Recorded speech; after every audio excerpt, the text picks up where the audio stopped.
오늘은 로마서 6장 8절로 10절 말씀 보겠습니다.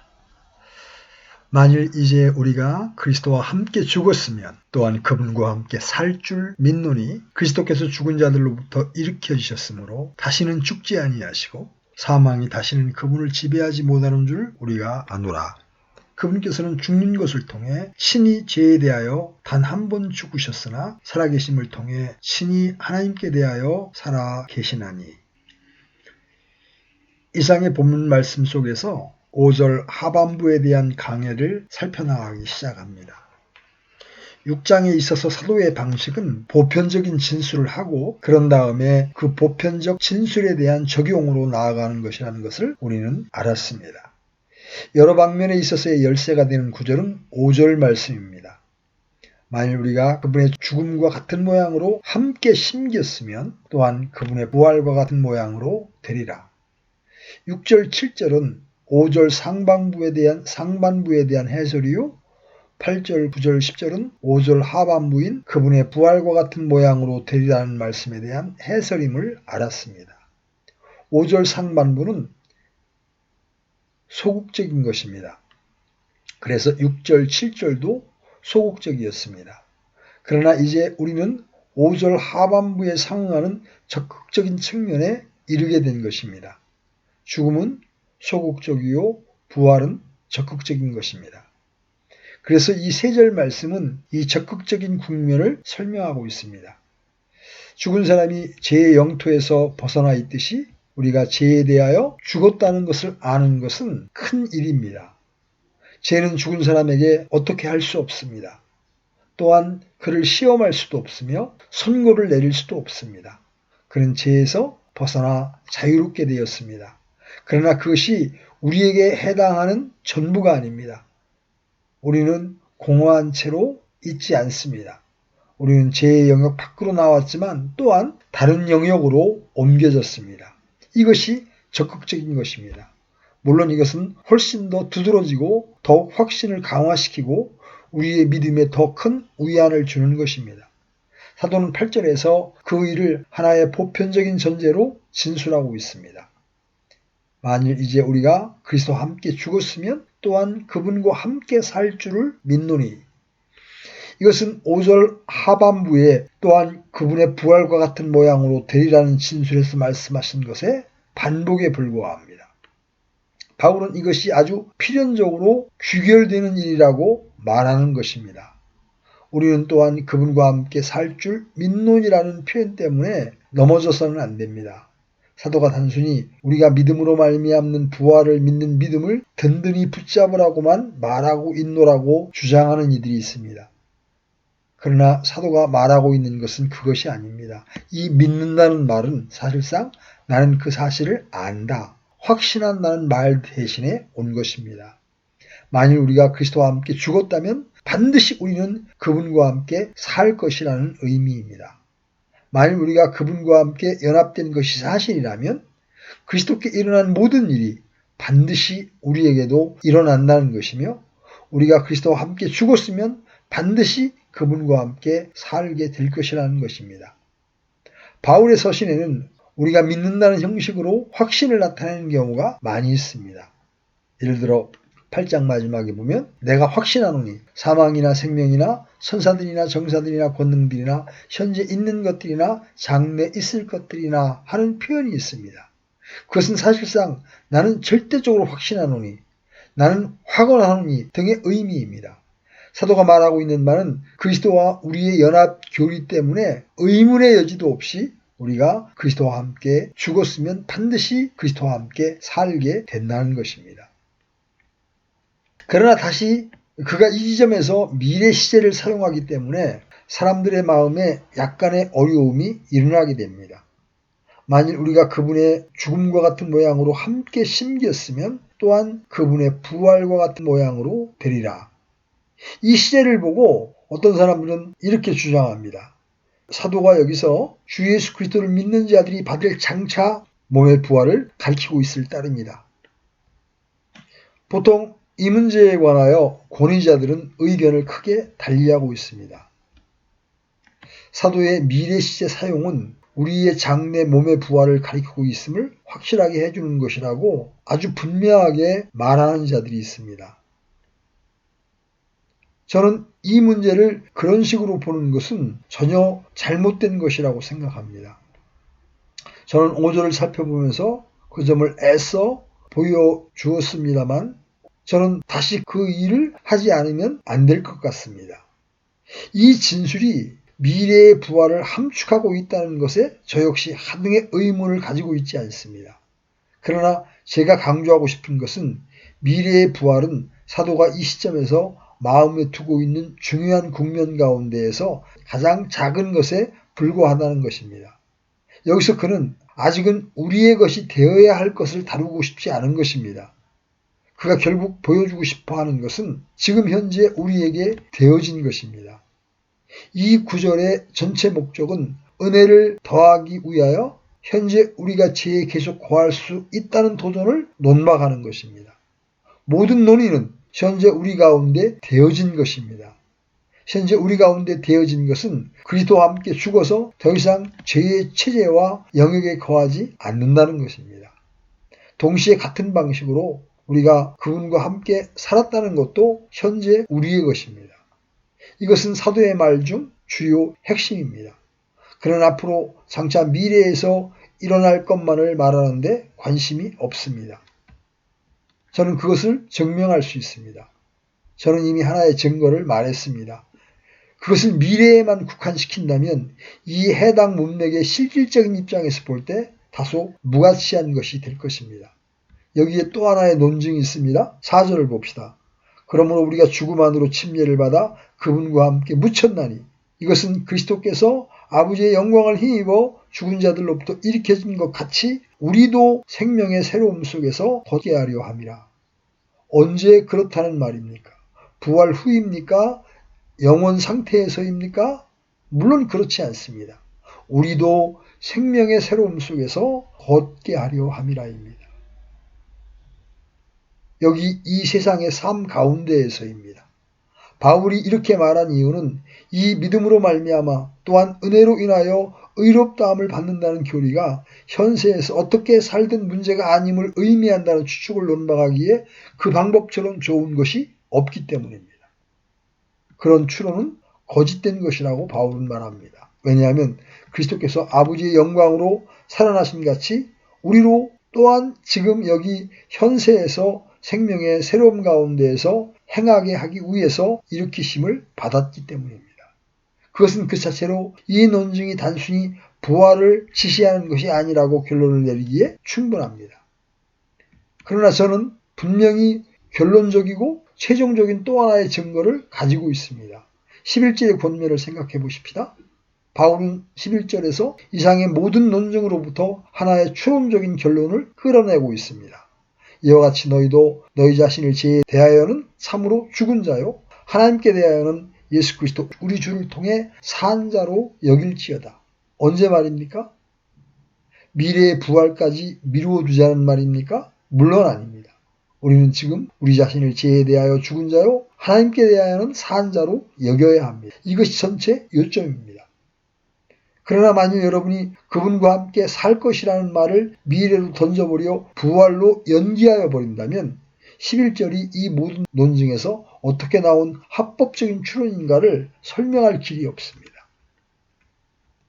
어떤 사람은 이렇게 질문을 던질지도 모릅니다. 어째서 바울이 되리라 이렇게 미래 시제로 말하는가? 바울은 우리가 그리스도와 그분의 죽으심에 연합되어 있다는 입장에서 우리의 지위를 바라보고 있는 것입니다. 그런 다음에 그 죽음 너머로 필연적으로 따라올 것을 바라보고 있는 것입니다. 그래서 그는 사실상 이렇게 말하고 있는 셈입니다. 우리는 지금 여기에 있다? 만일 우리가 지금 그리스도와 함께 여기에 있다면 우리는 그리스도와 함께 거기에도 있게 될 것이다. 다만 7절 끝에 이런 지점에서 볼 때 미래일 뿐입니다. 7절은 죽음만을 말합니다. 부활은 언제나 죽음에 대하여 미래입니다. 그것뿐입니다. 그래서 만일 우리가 그분과 함께 죽었다면 필연적으로 우리는 그분과 함께 부활하며 부활했음을 안다는 의미인 것입니다. 바로 그것이 8절에 되리라는 말이 의미하는 바의 전부입니다. 다른 것은 없습니다. 그것을 다르게 보면 전체 문맥의 해석을 혼란케 합니다. 이 논증들을 뒷받침할 만한 성경 구절들을 다른 곳에서 숙고해 보십시다. 에베소 2장에서 사도 바울은 정확히 같은 것을 말합니다. 또 그분께서 범법과 죄들 가운데 죽었던 너희를 살리셨도다. 그러나 특별히 4절로 나아가 보십시다. 긍휼이 풍성하신 하나님께서 친히 우리를 사랑하실 때 보여주신 자신의 크신 사랑으로 인하여 심지어 우리가 죄들 가운데 죽었을 때에 우리를 그리스도와 함께 살리셨고, 바울은 하나님께서 이 일을 하실 것이라고 말하지 않습니다. 그리스도께서 이미 그것을 행하셨으며 또 함께 일으키사 그리스도 예수님 안에서 우리를 하늘의 처소들에 함께 앉히셨으니, 여기서 사도 바울이 앞으로 우리에게 일어날 일을 말하고 있지 않은 것이 아주 분명합니다.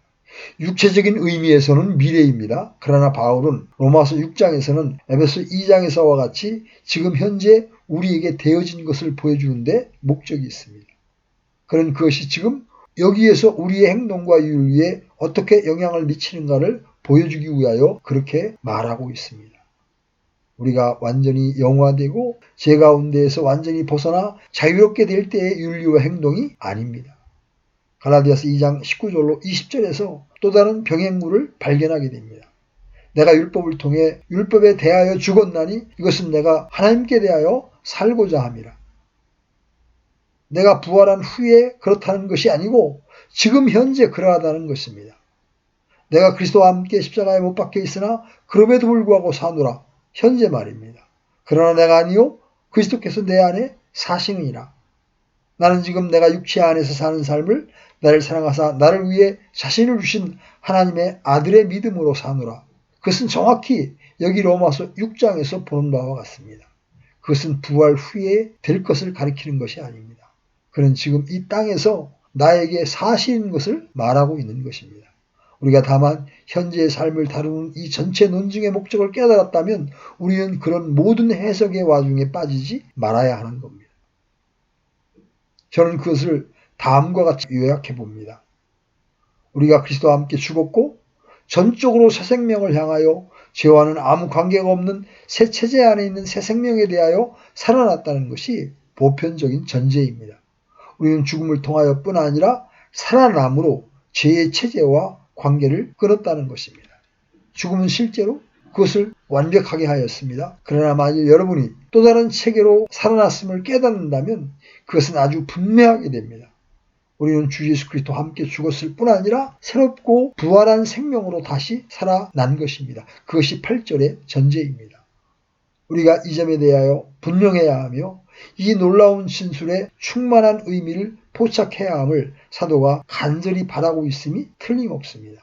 우리는 그것을 어떻게 확신할 수 있겠습니까? 어떻게 그것을 붙잡을 수 있겠습니까? 이 교리에 안착하고 8절의 위대한 주장을 이해하는 방법은 죄와의 관계에 있어서 주 예수 그리스도 자신께 일어난 일에 대하여 아주 명확히 아는 것입니다. 왜냐하면 우리와 그리스도와 연합한 사실 때문에 주 예수 그리스도께 사실인 것은 우리에게도 해당되기 때문입니다. 그래서 사도는 이것을 9절 10절에서 설명하고 있습니다. 아노라는 말이 있습니다. 여기서 그것은 반복됩니다. 우리는 3절 6절에서 나오는 그 안다, knowing이라는 말에 관심을 두었습니다. 사도는 우리가 분명히 알아야 하는 확실한 일들이 있다고 말하고 있습니다. 알거니와 아노라라는 말은 여기서 너희도 잘 알다시피라는 뜻입니다. 그는 그것이 너희에게 명확하다는 것입니다. 그러나 문제는 그것이 우리에게 분명하냐는 것입니다. 여러분은 많은 사람들이 9절, 10절을 해석하면서 우리와 우리의 체험을 말하고 있으며 그래서 사도가 말하는 바 우리 모두가 알고 있어야 할 바를 알지 못하게 되는 것을 발견합니다.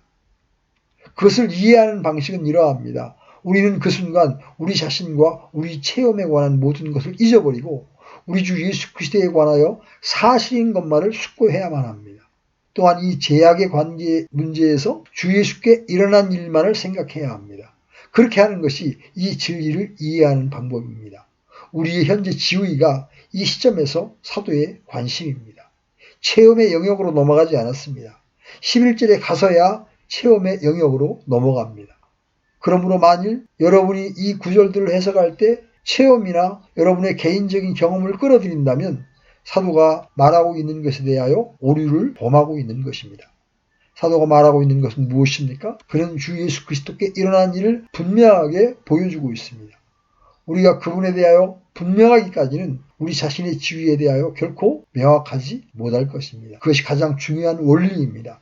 그것은 신약성경이 우리와 우리의 문제들과 우리의 어려움을 다루는 방식입니다. 결코 그것을 직접적으로 출발하지 않습니다. 신약성경이 여러분에게 제일 먼저 하라고 요구하는 일은 여러분 자신을 완전히 잊는 것입니다. 여러분의 문제, 여러분의 시험, 여러분의 난제들, 기타 모든 것을 잊어버려야 합니다. 여러분 자신을 잊고 주 예수 그리스도를 바라보아야 합니다. 먼저 그리스도께 무엇이 일어났는지를 숙고하십시다.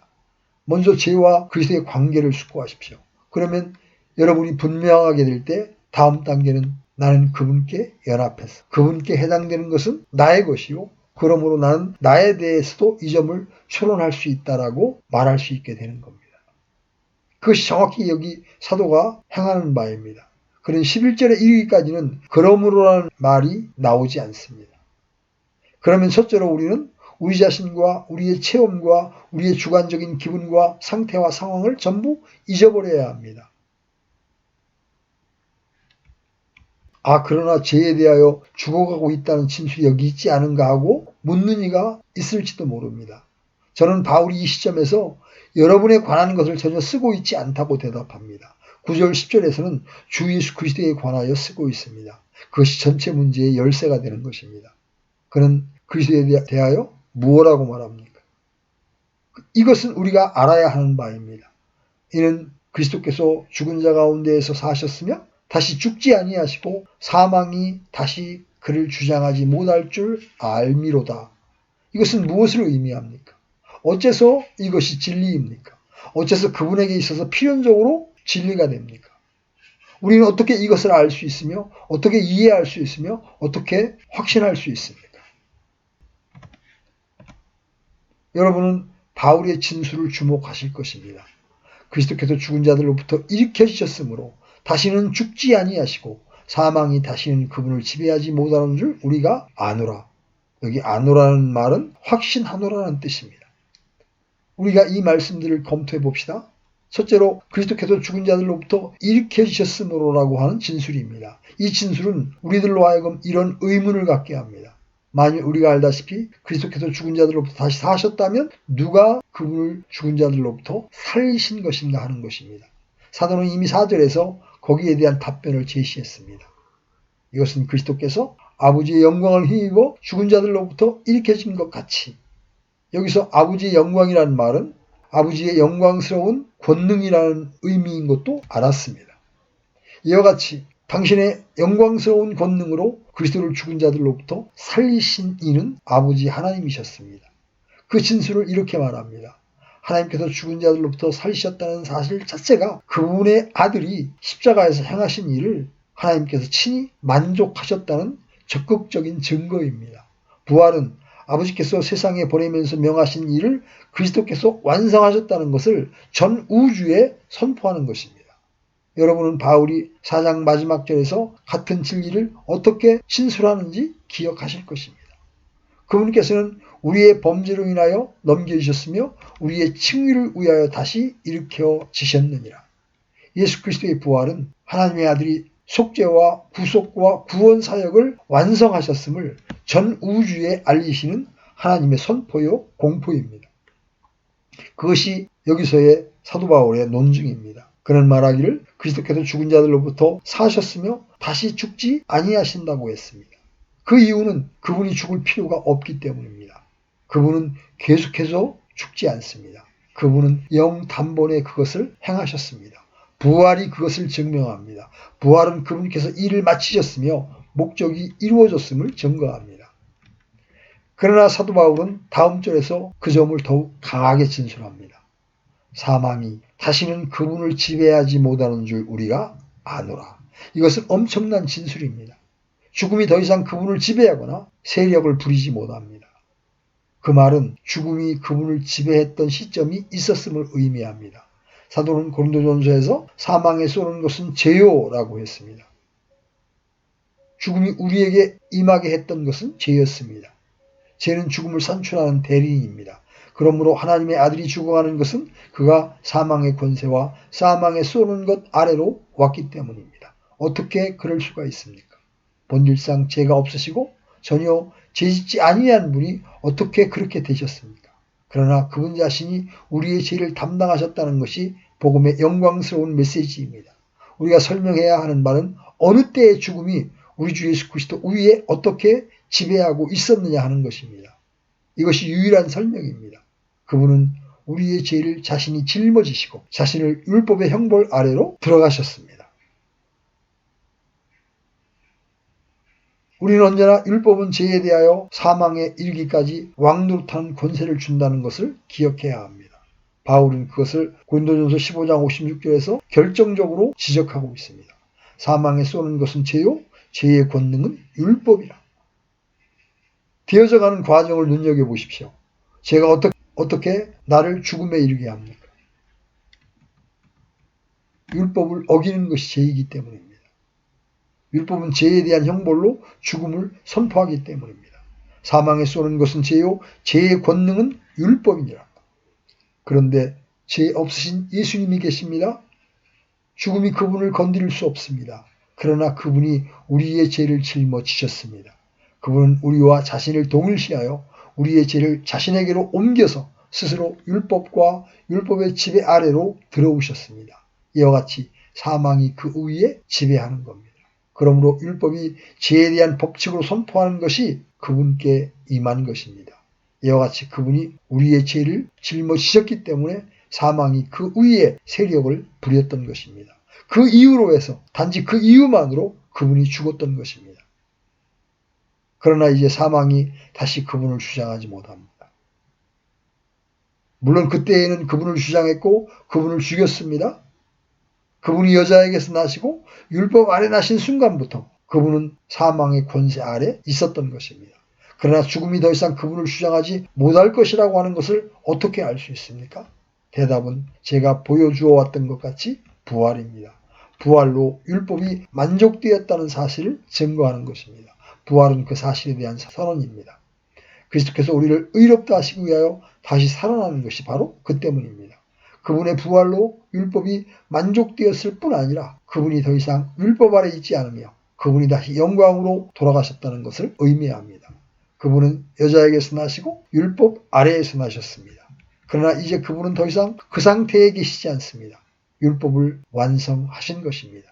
그리고 그분은 율법을 마치셨기 때문에 사망이 더 이상 그분을 건드리지 못합니다. 죽음은 그분이 율법 아래 있는 동안만 간섭할 수 있었습니다.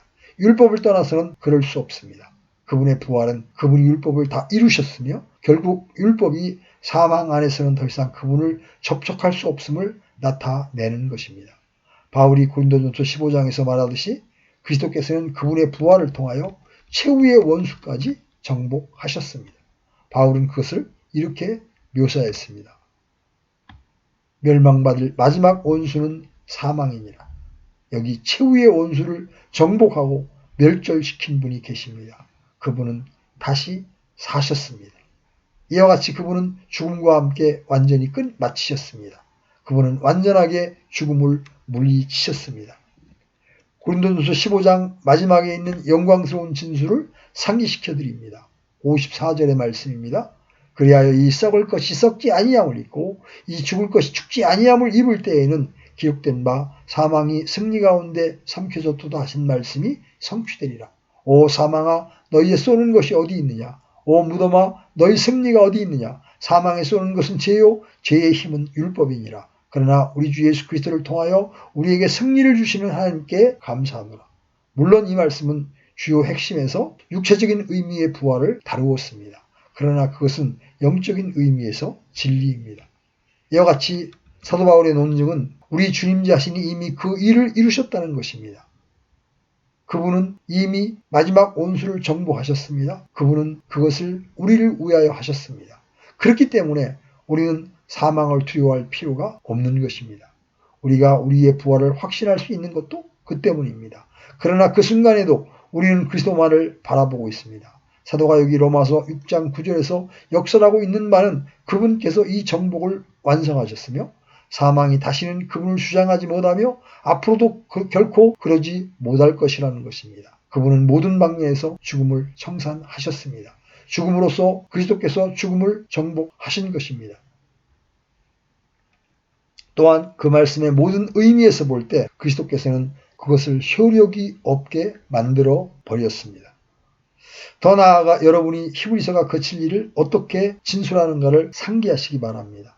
우리는 히브리서 2장에서 이렇게 읽습니다. 14절입니다.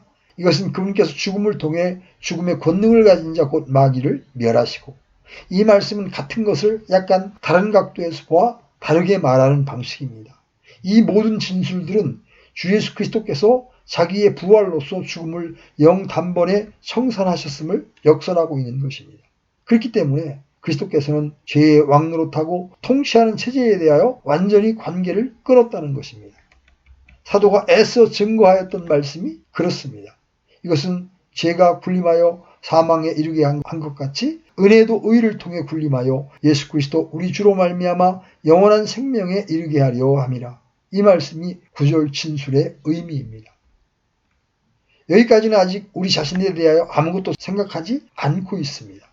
우리가 아는 것은 주 예수 그리스도께서 사망의 지배와 권세 아래 계실 때가 있었으나 이제는 더 이상 그렇지 않다고 하는 겁니다. 그것은 영단번에 끝나버린 것입니다. 그리스도께서 사망에서 부활하심으로 죽음이 그분에 의하여 정복당하고 추방당하였으며 그리스도께서는 결코 다시 죽지 않을 것임을 선포하는 것입니다. 그분께서는 땅에서의 문제를 다루려고 오셨습니다. 그분은 그것을 이루시고 다시 영광 가운데 돌아가 계십니다. 그분은 더 이상 죄와 사망의 모든 체제에 대하여 그런 식으로 관계되어 있지 않습니다. 이 진술이 의도하는 바가 그렇습니다. 바울은 10절에서 그 점을 더욱 분명하게 말하고 있습니다. 그분께서 죽는 것을 통해 친히 죄에 대하여 단 한 번 죽으셨으니 살아계심을 통해 친히 하나님께 대하여 살아계시나니. 여기서 그분의 죽으심이 죄에 대하여 죽으심이라는 말이 무슨 의미입니까? 마치 그 진술이 그분이 죄를 위하여 죽었다는 것처럼 해석하는 이들이 있습니다. 그들은 이렇게 주장해 나갑니다. 그것은 내가 바라던 바다. 죄에 대하여 죽는 것을 나는 바랬다. 그들은 자신들의 체험을 끌어내고 그것을 해석의 입장에서 볼 때 불가능한 수렁에 들어가는 것입니다. 저는 다시 말씀드립니다. 여러분 자신을 잊으십시오. 사도는 주 예수 그리스도에 관하여 말하고 있으며 그분이 죄에 대하여 죽었다고 말합니다. 이제 바울은 다른 곳에서 그분이 죄를 위하여 죽었다고 말합니다. 몇몇 주석들은 사도가 여기서 말하는 것이 바로 그러한 것들 뿐이라고 주장합니다. 물론 그 점을 포함합니다. 그러나 사도가 여기서 말하는 것은 그것이 아닙니다. 그런 죄를 위하여라는 진술이 칭의를 위해서는 진리입니다. 그러나 사도 바울은 여기서 칭의를 다루고 있지 않습니다. 여기 이 진술에서 바울이 우리 주께서 죄를 위하여 죽었다고 말하지 않는다는 것을 어떻게 증명할 수 있겠습니까? 저는 병행구들이 죄를 위하여 죽었다는 것을 불가능하게 한다고 대답합니다. 병행구는 그리스도께 사실인 것은 나에게도 사실이라고 합니다. 그러므로 만일 바울이 그리스도께서 죄를 위하여 단번에 죽으셨다고 말한다면 내가 죄를 위하여 단번에 죽었다고 말하는 것이 진리여야만 합니다. 그것은 진리가 아닙니다. 죄를 위하여 죽은 것은 그분 한 분뿐입니다. 우리는 우리 죄를 위하여 죽지도 않았고 죽을 수도 없습니다. 그분만이 그 일을 하실 수 있습니다. 그러므로 그것은 그분이 죄를 위하여 죽었음을 의미하지 않습니다. 사도가 여기서 그분이 죄에 대하여 죽었다고 말합니다. 또한 사도는 우리가 우리 생에서 알고 있는 바 죄의 권능에 대하여 죽었다고 말하지도 않습니다. 이것은 매우 중요한 문제입니다. 그 진술은 내주하는 죄에 대하여 죽었다는 것을 의미하지도 않습니다. 그것은 그리스도께서 죄에 대한 개연성에 대하여 죽었다는 의미도 아닙니다. 또한 우리를 내동댕이 치는 우리의 삶 가운데 있는 악의 세력으로서의 죄의 힘에 대하여 죽었다고 하지도 않았습니다. 이런 것들을 말하지 않습니다. 이러한 일들은 그분께 해당되는 것이 아니었기 때문입니다. 그분의 삶에 있어서 어떤 죄의 세력도 없었습니다. 그분의 경우에는 죄에 대한 어떠한 개연성도 없었습니다. 그리스도 안에 내주하는 죄와 같은 것이 있지 않았습니다. 그분은 죄인이 아니요 그분 안에는 죄가 하나도 없습니다. 그분은 흠도 티도 없으며 죄인과 구별되십니다. 그러므로 그 표현은 그런 의미를 가지고 있지 않습니다. 우리는 반드시 그 용어가 그분께서 죄에 대하여 unto sin 죽었음을 인식하십시다. 저는 그것이 우리가 알아보았듯이 2절, 6절, 7절에서 의미하는 바와 정확히 같은 것을 의미한다고 주장합니다. 바울은 우리가 그것에 대하여 분명해야 하기에 그것을 다시 한번 진술하고 있을 따름입니다. 죄에 대하여 죽은 우리가 어찌 우리는 그것을 해석할 때 그 의미가 죄의 체제와 통치와 왕노릇에 대하여 죽었다는 의미라고 해석했습니다. 우리가 죄의 저주에 대해서 죽었을 뿐 아니라 죄의 모든 체제와 굴림에 대하여 죽었음을 의미합니다. 그것은 정확히 6절에서 말씀하는 바와 같습니다. 우리가 이것을 알거니와 우리 옛사람이 그분과 함께 십자가에 못 박힌 것은 죄의 몸을 멸하여 이제부터는 우리가 죄를 섬기지 아니하게 하려 함이니 7절에서 꼭 같은 것을 대하게 됩니다. 죽은 자는 죄로부터 해방되었느니라. 죄에서 벗어나 의롭다함을 얻었다는 것이 아닙니다. 이와 같이 바울은 여기서 다시 그것을 말합니다. 그분께서 죽는 것을 통해 친히 죄에 대하여 단 한 번 죽으셨으나 그분께서 전에 우리의 구원을 위하여 자발적으로 복종하여 들어왔던 죄와의 관계에 대하여 죽었다는 것입니다. 그분은 하나의 권세로서의 죄, 왕노릇하는 것으로서의 죄에 대하여 죽은 것입니다. 5장에서 보았듯이 그분은 하나의 체제와 권위와 통치를 가진 것에 대하여 죽었다는 것입니다. 더 나아가 사도는 그분의 죽으심은 죄에 대하여 단번에 죽으심이요라고 말합니다. 단번이라는 말에 대해서 분명히 합시다. 그 의미는 영단번에, 단번에 영원이라는 의미입니다. 한 번이라는 말만 있으면 뜻을 충분하게 나타내지 못합니다. 사도가 사용하여 의도하는 말씀은 영단번에 반복함이 없다는 의미입니다. 이 점을 예증하기 위하여 그 말씀을 계속 끊임없이 줄기차게 강조하는 히브리서를 참고하는 것이 제일 좋습니다. 7장 26절에 보면 첫 번째 참고 자료들이 나옵니다. 저는 우리 주님을 구약의 제도 아래서의 제사장들과 대제사장인 우리 주님을 대조하고 있습니다. 거기서 구약의 제도 아래서의 제사장들과 대제사장인 우리 주님을 대조하고 있습니다. 이러한 대제사장께서는 우리에게 합당한 분이셨으니 곧 그분은 거룩하시고 해가 없으시고 더러움이 없으시고 죄인들로부터 분리되시고 하늘들보다 더 높이 되셨느니라. 그분께서는 저 대제사장들과 같이 먼저 자기의 죄들로 인하여 날마다 희생물을 드리고 그 다음에 백성들의 죄들로 인하여 희생물을 드릴 필요가 없으시니 이는 그분께서 친히 자신을 드리실 때에 이 일을 단 한 번에 행하셨기 때문이라. 대조는 제사를 매일 드리는 일과 영 단번에 드리는 일 사이의 차이입니다. 다음 신예는 9장 가운데 여러 구절에서 발견됩니다. 9장 12절에 염소와 송아지의 피가 아니라 자기 피를 힘입어 단 한 번 거룩한 곳에 들어가사 우리를 위하여 영원한 구속을 얻으셨느니라. 다음 25절로 26절로 나아가 보면 같은 비교와 대조가 다시 이루어지고 있습니다. 또 그분께서는 대제사장이 해마다 다른 것들의 피를 가지고 거룩한 곳에 들어가는 것이 자주 자신을 드려야 할 필요가 없으시니 그랬더라면 그분께서 반드시 세상의 창건 이래로 자주 고난을 당하셨어야 할 것이라. 그러나 이제 세상 끝에 그분께서 단 한 번 나타나사 자신을 희생물로 드려 죄를 제거하셨느니라. 영 단번에 드리셨습니다. 28절도 보십시다. 이와 같이 그리스도께서는 많은 사람의 죄들을 담당하시려고 단 한 번 드려지셨으며 또 자신을 기다리는 자들에게 죄와 상관없이 두 번째 나타나사 구원에 이르게 하시느니라. 여러분은 10장에서 그 말을 3번이나 보게 될 것입니다. 10절은 바로 이 뜻으로 말미암아 예수 그리스도의 몸이 단 한 번 영원히 드려짐을 통해 우리가 거룩히 구별되었노라. 제사장마다 날마다 서서 섬기며 자주 같은 희생물을 드리되 그것들은 결코 죄들을 제거하지 못하거니와. 다시 12절에서는 오직 이 사람은 죄들로 인한 한 희생물을 영원히 드리신 뒤에 하나님의 오른편에 앉으사 라고 하였고 14절에서 우리는 세 번째 실례를 보게 됩니다. 그분께서는 거룩히 구별된 자들을 단 한 번 헌물을 드리심으로 영원토록 완전하게 하셨느니라. 그리스도께서는 한 제물, 결코 반복될 수 없는 제물로 영 단번에 드리심으로써 그것을 이루셨습니다. 그분은 거룩함을 입은 자들을 완전케 하셨습니다. 사도가 6장에서 하고 있는 일이 무엇인가를 관찰하시기 바랍니다. 그는 8절에서 위대한 선포를 행합니다. 그는 9절에서 그것을 과시하여 나타냅니다. 그리고 10절에서 그것에 대한 온전한 설명을 가하고 있습니다. 우리가 도달한 지점은 바울이 그리스도께서 행하신 일의 최종성을 보여주고 있는 지점입니다. 어떻게 내가 그리스도께서 죽은 자들로부터 사셨으며 다시 죽지 아니하시고 사망이 그분을 주장하지 못할 줄을 알 수 있겠습니까? 그는 그 대답으로 이렇게 말합니다. 그분이 죄에 대하여 죽었을 때 그분은 그것을 영단번에 행하셨다는 것입니다. 그리고 그 일이 너무나 완벽하기 때문에 결코 그분이 다시 그것을 할 필요가 없다는 것입니다. 구약의 제사장들은 매일 같은 일을 반복하였습니다. 대제사장도 1년에 한 차례씩 같은 일을 행하였습니다. 여기 주님께서는 그렇지 않습니다. 그분이 하나님의 아들이시고 그분이 그런 분으로 그런 일을 하셨기 때문에 또한 그분이 그 일을 완성하신 방식 때문에 그분은 한 행동으로서 그것을 영단번에 이루셨습니다.